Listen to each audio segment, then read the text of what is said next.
Who are you fighting next? Everybody. Me?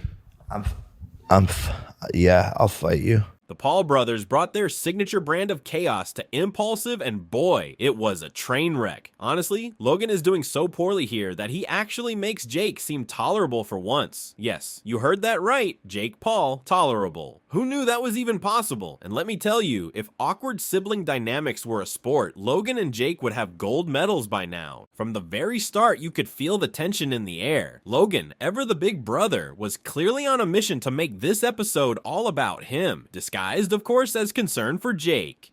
I think there's a world where some people definitely wanted you to knock out Tyson. On the surface, it sounds like a compliment, right? Wrong. Logan's tone makes it clear. He doesn't actually believe Jake could have pulled it off. This isn't support. It's a subtle way of planting doubt in Jake's mind while keeping himself in the spotlight. Right.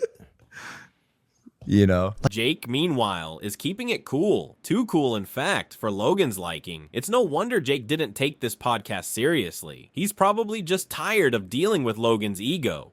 You remind me of Elon Musk, like a much less successful, bigger headed, Yeah. more aggressive Elon Musk. Yeah. Boom, Logan's first direct hit. Calling Jake less successful is Logan's way of reminding everyone that he fought Floyd Mayweather, while Jake just dabbled with Tyson. He couldn't resist piling on, calling Jake's head so big it's like a giant rooster. At this point, you've got to wonder, is this a podcast or a roast?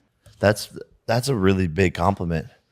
Dude, like, how are you even going to walk around anymore and not get recognized? Especially because, again, your head is so big.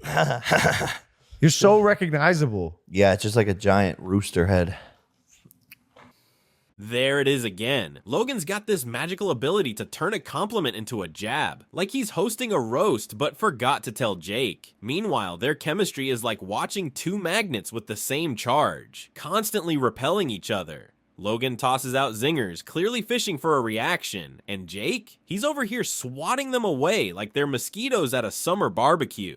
Who are you fighting next?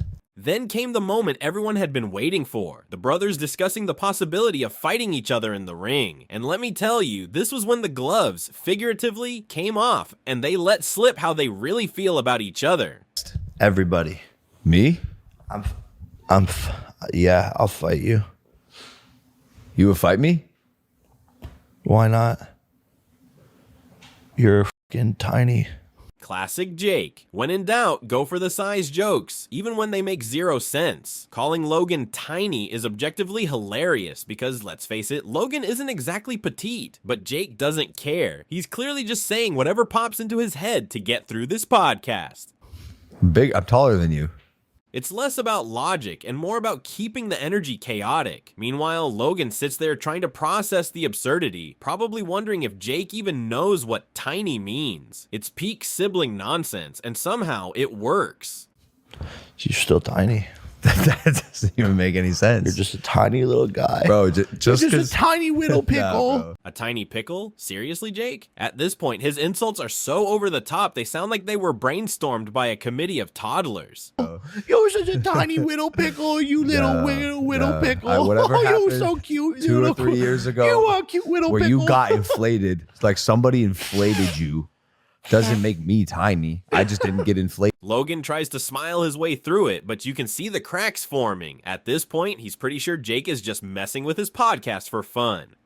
But what's fascinating, and a little sad, is that beneath all the trash talk, you can feel the weight of their rivalry. Jake's jabs about Logan's size and career aren't just jokes. They're born out of insecurity. Well, yeah, it would just be good because, like, I would be down because I wouldn't have to be the one to, like, because it would suck to be the one that has to deal with, you know, losing, but I wouldn't be the one that would have to deal I have with the that, opposite so. perspective. I feel like ruining my little brother's boxing career would be so bad and mean. Ouch, that one hit a nerve. Jake's comment isn't just a clapback, it's a reminder of how the world already perceives Logan. And Logan? He's visibly rattled, though he tries to mask it with laughter.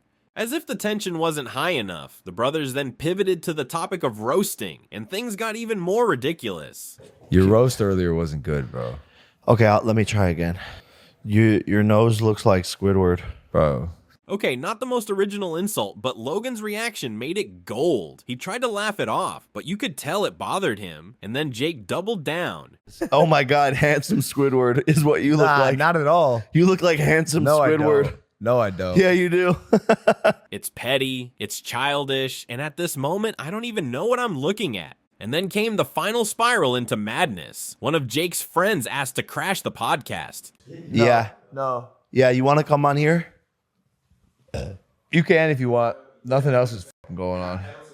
Logan's frustration was palpable. He sat there, scrolling on his phone like a parent whose kids just ruined dinner. You could see it in his face. This wasn't how he envisioned the episode going. By the end of the episode, Logan's irritation boiled over into passive-aggressive territory. There was a doghouse food truck. Did you try it? Dude, it's fucking bomb. It's amazing, right?